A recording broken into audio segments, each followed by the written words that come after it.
waiting to happen. And I think it's had all the ingredients of a wide, base of people, a full IT industry available to develop the applications and the products, be it in whatever language the customer needs. And there have been innovations that have been coming in, but not at the same pace as we'd like it to be. I think with the launch of LTE, with the likes of RIL coming in, and really proliferating internet into the country, I think the innovations on product, there's a huge amount of base of development people, entrepreneurs available for them to build that ecosystem, which is waiting to happen. I think once the access is available, people will have phones, they won't even know they'll have internet on it. There will be an application to just start working on it. He doesn't know he's doing the internet. And I think that's what's going to lead to people, getting scale out of whatever they're trying to do on applications.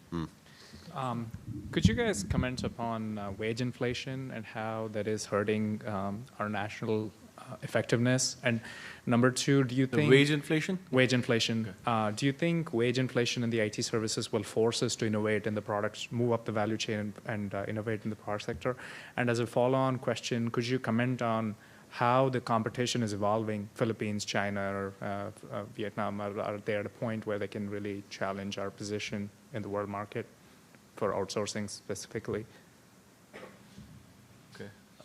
So, I'll start, and I'm sure everyone's got a different perspective on it. Wage inflation clearly is an issue, but it is also a reality, right? It's going to happen as your economy develops. That's going to happen. I think a bigger challenge for us as consumers of IT services tends to be a lot more of the attrition that happens because of wage inflation, because the amount of attrition that goes on in a market like India is so high that you lose so much continuity during a project, and there's a lot of waste that goes on in that system. So wage inflation as a result, as a contributing factor to attrition, and that is a bigger challenge for us, right?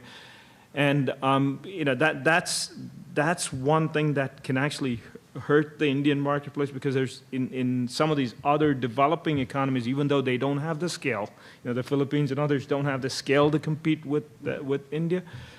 If I have a more stable workforce, right, they're going to be a lot more attractive as you look at it. So, but again, that was coming from my previous role running the worldwide operations for HP Enterprise Services, saying like we were seeing close to 16, 17, 18% attrition rates, right? Just going across the board, just moving from one company to another, and that always hurts the end clients. Okay, so I think wage inflation is really a function of aspirations going up, and second is the